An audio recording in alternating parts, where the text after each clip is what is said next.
few moments later. Assalamualaikum warahmatullahi wabarakatuh. Nama saya Arta Bida Nur Aini dengan NIM 6070125000075 dari kelas 4903. Di video ini, saya ingin menjelaskan mata kuliah algoritma dan pemrograman dengan materi pemrograman modular, prosedur, dan fungsi. Saya menjelaskan pemrograman modular dari referensi buku ini, buku algoritma dan pemrograman dalam Pascal dan C, bukunya Rinaldi Munir.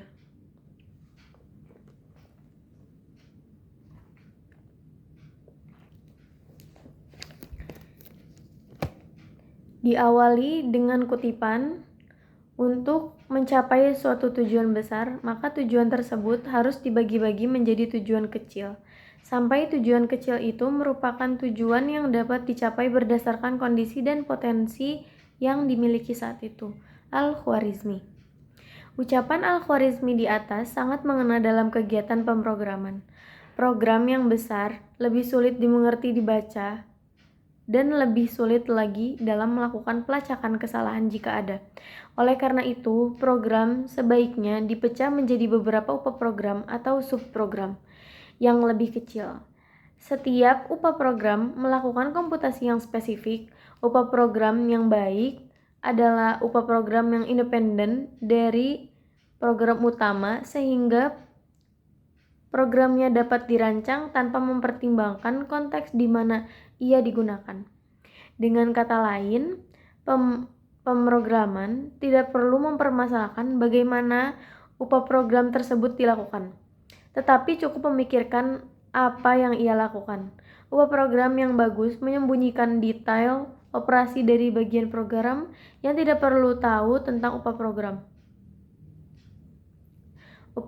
tersebut. Teknik pemecahan program menjadi sejumlah upaprogram dinamakan teknik pemrograman modular atau modular programming. Beberapa bahasa pemrograman menamakan upaprogram dengan sebutan subrutin atau subrutin, modul, prosedur, atau fungsi.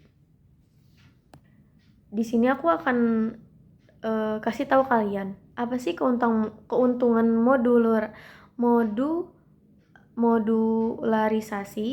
Jadi ada dua keuntungan utama yang bisa kita dapetin, yaitu yang pertama, menghindari pengulangan. Jika ada aktivitas yang dilakukan berkali-kali seperti menukar nilai dua variabel, kita cukup menulis kodenya satu kali dalam sebuah upaprogram, lalu memanggilnya kapan saja dibutuhkan. Yang kedua, kemudahan pembacaan. Program utama menjadi lebih pendek dan lebih fokus pada logika besar, bukan detail teknis yang berulang-ulang.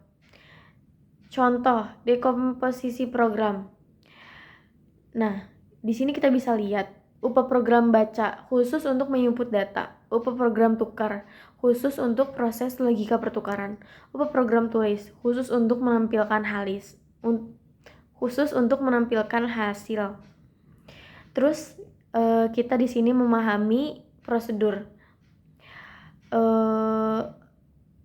Prosedur, apa itu prosedur? Secara sederhana, prosedur adalah modul program yang mengerjakan tugas spesifik dan menghasilkan efek neto. Contohnya dalam kehidupan sehari-hari adalah prosedur pendaftaran ulang mahasiswa. Ada langkah-langkah yang harus diikuti secara berurutan. Ambil formulir, bayar SPP, isi FRS, hingga selesai. Dalam program, prosedur bekerja dengan cara yang sama. Serangkaian instruksi yang dijalankan satu persatu saat dipanggil. Struktur prosedur dan parameter. Sebuah prosedur terdiri dari judul atau header, deklarasi, dan algoritma. Salah satu bagian penting di sini adalah parameter. Parameter adalah pintu pertukaran informasi. Ada dua istilah yang perlu kita ketahui. Yang pertama, parameter formal. Nama variabel yang kita definisikan di dalam prosedur. Yang kedua, parameter aktual atau argumen, nilai atau variabel nyata yang kita masukkan saat prosedur tersebut dipanggil. Sebagai contoh, lihat algoritma perhitungan luas segitiga. Prosedur ini membaca alas dan tinggi, menghitungnya lalu dan mencetaknya. Semua instruksi ini dibungkus dalam satu nama prosedur, sehingga program utama hanya perlu memanggil namanya saja. Oke. Apa sih prosedur? Prosedur konten visual. Definisinya yaitu modul program yang mengerjakan tugas spesifik dan menghasilkan efek neto. Analoginya, prosedur pendaftaran ulang mahasiswa. Komponennya keadaan awal, instruksi, keadaan akhir. Dalam dunia pemrograman, prosedur adalah unit atau modul mandiri yang menyelesaikan tugas tertentu. Bayangkan seperti prosedur pendaftaran ulang mahasiswa di kampus, langkah-langkahnya kan berurutan. Jadi harus diikuti mulai mengambil formulir, menyatakan terdaftar, terus keberhasilan prosedur. Nah, keberhasilan prosedur diukur dari efek netonya, yaitu perbedaan kondisi antara sebelum dan sesudah prosedur dijalankan. Terus mengenal perubahan lokal dan perubahan global. Perubahan lokal dideklarasikan di dalam prosedur hanya dikenal di dalam prosedur tersebut. Perubahan global dideklarasikan di program utama, dikenal di seluruh bagian program. Best practice. Gunakan perubahan lokal sebanyak mungkin untuk meminimumkan ketergantungan antar modul. Dalam membuat prosedur, kita mengenal konsep lingkup variabel. Perubahan lokal adalah variabel yang hanya hidup di dalam lingkup prosedur itu sendiri. Sebaliknya, perubahan global dapat diakses dari mana saja di dalam program utama. Untuk menjaga kerapian dan keamanan kode, sangat disarankan untuk lebih banyak menggunakan perubahan lokal daripada global. Jenis parameter. Parameter memasukkan input konten visual. Kata kuncinya input. Fungsinya yaitu mengirim nilai dari program pemanggil ke prosedur.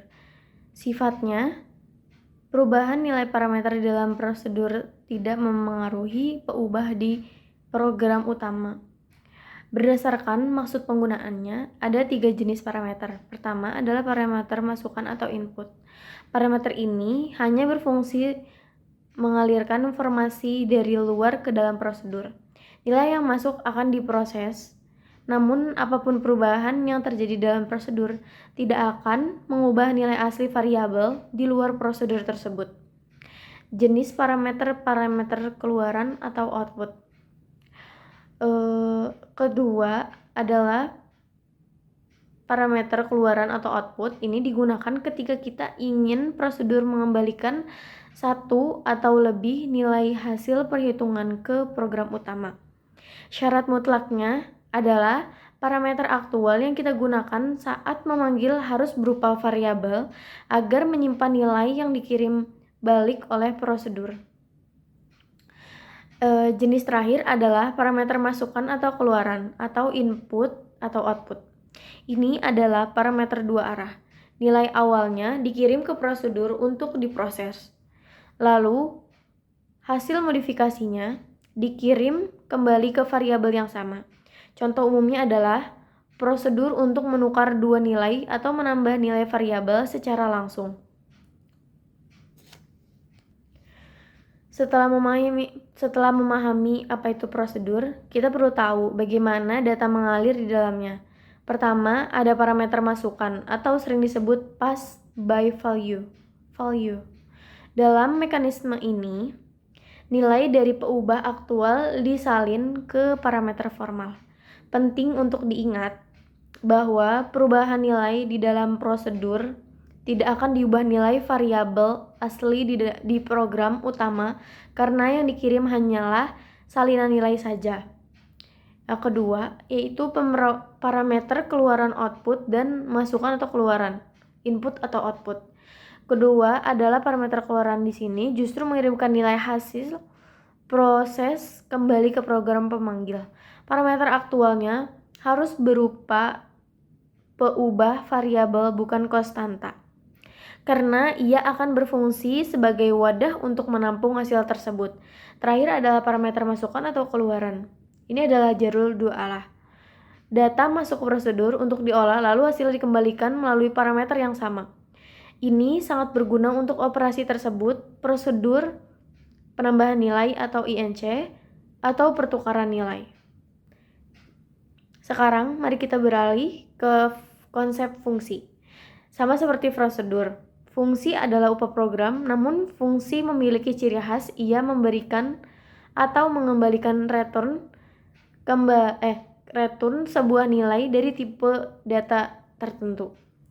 Konsepnya sangat mirip dengan fungsi matematika yang kita kenal. Misalnya, f dalam kurung x sama dengan 2x pangkat 2 ditambah 5x min 8. Jika kita memasukkan nilai x sama dengan 2, fungsi akan memprosesnya dan memberikan hasilnya 10.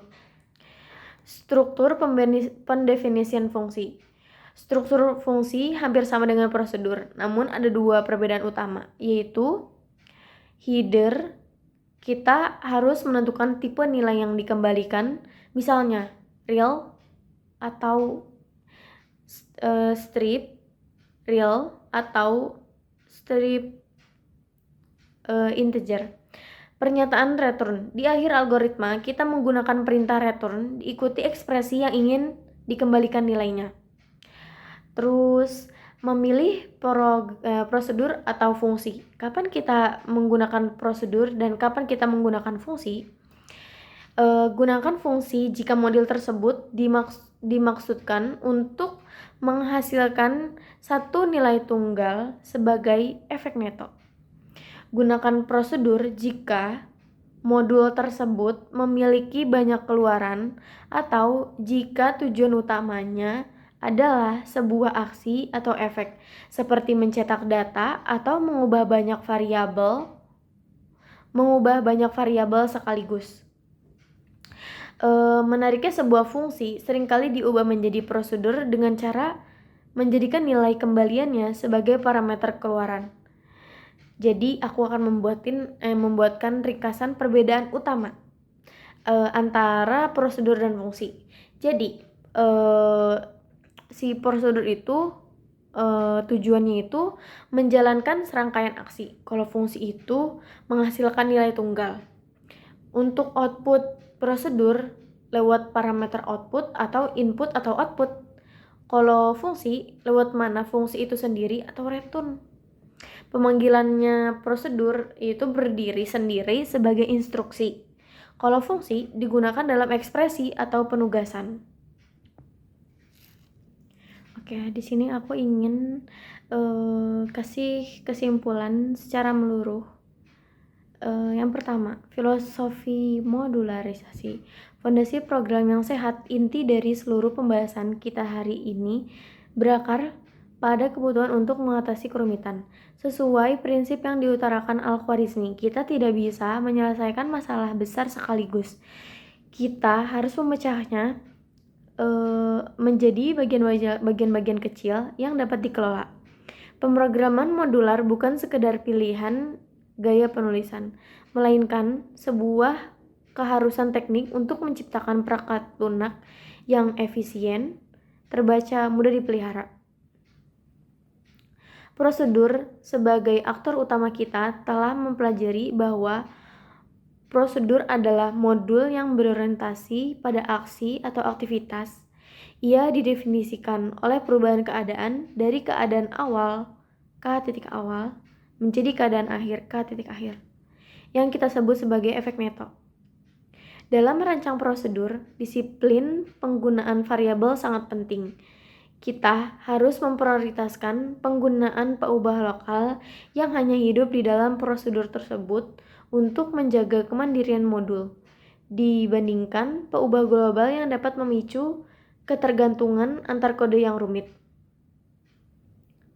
Parameter, jembatan komunikasi data. Bagian yang paling teknis namun krusial adalah pemahaman tentang parameter. Hubungan antara parameter formal di definisi dan parameter aktual di pemanggilan adalah korespondensi satu-satu yang ketat. kita menyimpulkan adanya 3 mekanisme aliran data.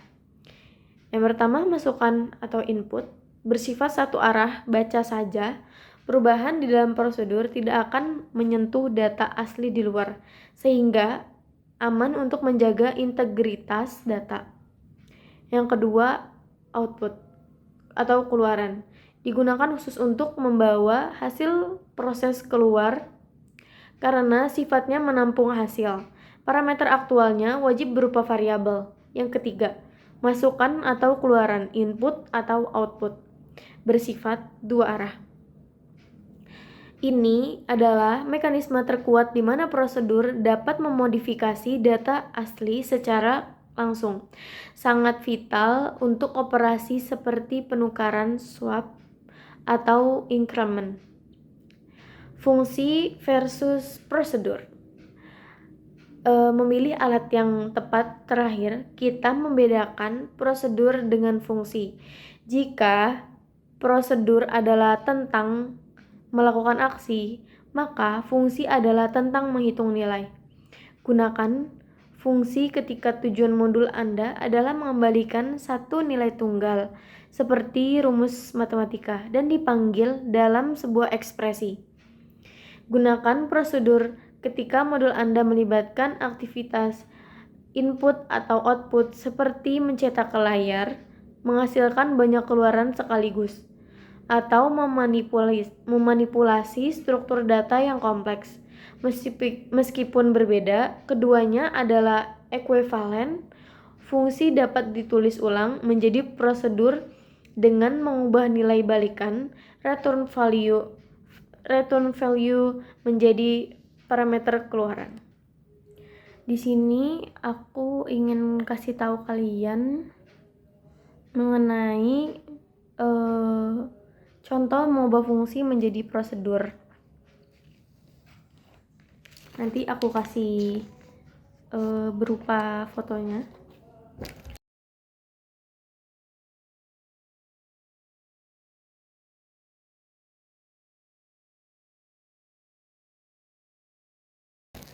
Dan mengubah fungsi menjadi prosedur, yaitu nanti berikut fotonya juga.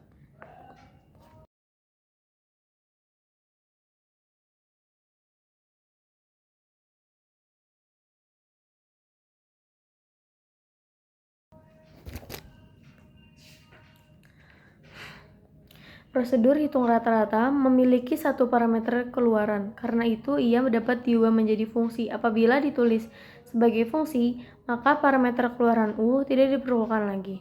Karena nilai U merupakan nilai yang dihasilkan return value oleh fungsi. Jadi, sebagai penutup, saya ingin mengajak teman-teman untuk melihat materi ini bukan sekadar sebagai aturan, sintaksis belaka, program modular, prosedur, dan fungsi adalah tentang seni pengorganisasi pikiran. Ketika kita mampu memecah masalah besar menjadi prosedur-prosedur kecil yang rapi, dan kita mampu mengelola aliran datanya dengan parameter yang tepat, kita tidak sedang sekadar menulis kode atau coding, kita sedang merancang arsitektur solusi engineering. Kemampuan inilah yang membedakan seorang penulis kode biasa dengan seorang pengembang perangkat lunak yang profesional. Oke, terakhir, program dengan prosedur atau tanpa prosedur. Program dengan program prosedur atau tanpa prosedur itu sangat dianjurkan menulis program yang modular. Program yang dipecah menjadi beberapa prosedur atau fungsi menunjukkan teknik pemrograman yang baik dan terstruktur. Oke, lanjut. Prosedur dengan parameter atau tanpa parameter. Sangat dianjurkan menulis prosedur dengan parameter. Parameter berfungsi sebagai media komunikasi antara modul dengan program pemanggil. Selain itu, parameter dapat mengurangi kebutuhan penggunaan peubah global. Misal yang nanya, parameter masukan atau parameter keluaran. bergantung pada masalahnya. Apakah prosedur tersebut menghasilkan keluaran yang digunakan oleh program pemanggil atau tidak? Bila prosedur menghasilkan keluaran yang digunakan oleh program pemanggil, gunakan parameter keluaran untuk menampung keluaran tersebut. Sebaliknya, bila prosedur tidak menghasilkan keluaran atau kalaupun menghasilkan keluaran dan ternyata keluaran tersebut hanya digunakan di dalam prosedur itu saja, gunakan parameter masukan. Bila prosedur menerima masukan sekaligus keluaran pada parameter yang sama, gunakan parameter masukan atau keluaran. Aku akan mengasih contoh sederhananya. Jika Anda membuat program kalkulator alih-alih menulis semua kode di satu tempat, Anda bisa membuat modul tambah tanda kurung A, B, tanda kurung, tutup kurung, titik 2 mengembalikan hasil penjumlahan A dan B. Modul kurang buka kurung A, B, tutup kurung, titik 2 mengembalikan hasil pengurangan A dan B. Modul kalikan buka kurung A, B, tutup kurung itu mengembalikan hasil perkalian A dan B. Program utama akan memanggil modul-modul ini sesuai kebutuhan, membuat kode lebih bersih dan terorganisir.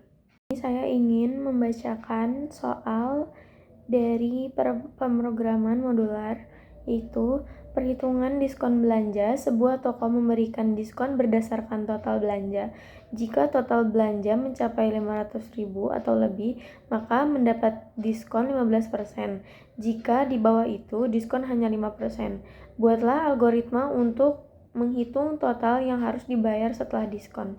Inputnya total belanja awal. Prosesnya membuat fungsi hitung potongan untuk menentukan besarnya nilai diskon 15% atau 5%, membuat fungsi hitung total akhir untuk mengurangi belanja awal dengan potongan, outputnya besar potongan diskon, dan total harga akhir yang harus dibayar.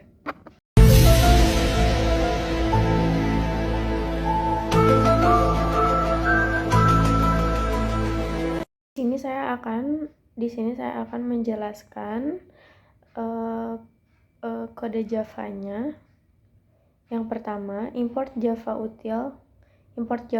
titik-util.scanner itu untuk mengimpor scannernya. Public class perhitungan diskon itu untuk mendeklarasi kelas bernama perhitungan diskon. Lalu baris ke-6, public static double hitung potongan. Double total belanja itu parameternya total belanja, terus double untuk if else itu logika if else nya itu jika belanja lebih dari 500.000 diskonnya diatur 15% atau 0,15. Jika di bawah itu diskonnya hanya 5% atau 0,05. Pada baris ke-13 yaitu return total belanja dikali diskon itu untuk membalikan hasil perkalian total belanja dengan nilai diskon nominal potongan harga. Baris ke-16 sampai 18 itu public static double hitung total akhir, double total belanja, double potongan, return total belanja minus potongan itu untuk menghitung harga bersihnya. Pada baris ke-20, public static void main strict args itu titik awal program dijalanin. Pada baris 21, scanner input new scanner system ini tuh untuk membuat objek input dari kelas si scanner. Pada baris 23 itu sistem outprint masukkan total belanja awal RP itu untuk menampilkan teks instruksi ke layar. Double belanja awal input titik next double itu program akan berhenti menunggu pengguna mengetiknya angka lalu menyimpannya di variabel belanja awal. Terus memanggil metode hitung potongan dengan double besaran potongan. Itu programnya melompat ke baris 6 untuk menghitung diskon. Pada baris ke-27 memanggil metode hitung total akhir dengan double harga akhir untuk mendapatkan total bayar setelah diskon. Untuk sistem outprint-nya yaitu detail pembayaran, total belanja awal, besar diskon, total bayar, untuk mencetak hasil perhitungan agar lebih rapi dan bisa dibaca oleh si pengguna. Itu input close itu untuk menutup objek si scanner. Untuk output programnya, yang pertama masukkan total belanja awal yaitu 700.000. Untuk detail pembayarannya, total belanja awal 700.000, besar diskonnya yaitu 105.000, total bayarnya 595.000.